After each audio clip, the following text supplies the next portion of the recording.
মুসা আলাইহিস সালাম আল্লাহর সাথে সরাসরি কথা বলতেন। ওয়াকাল্লামাল্লাহু মুসা তাকলিমা। সুবহানাল্লাহ পড়েন, আওয়াজ তুলে সবাই বলেন সুবহানাল্লাহ। এখন বনি ইসরাইল হচ্ছে পৃথিবীর সবচেয়ে গোয়ার জাতি।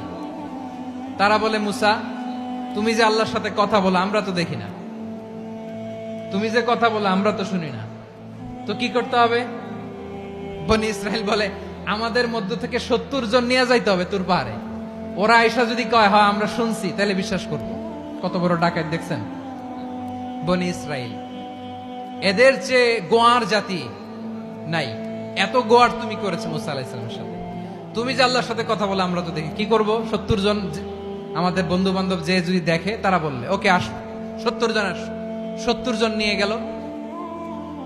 মুসা আলাইহিস সালাম হারুন আলাইহিস সালামকে খেলাফা দিয়ে গেলেন, আল্লাহ ওনাকে নবী বানালেন। মুসা আলাইহিস সালাম বললেন, হারুন খবরদার, বনি ইসরাইলের মধ্যে তাওহীদের বাণী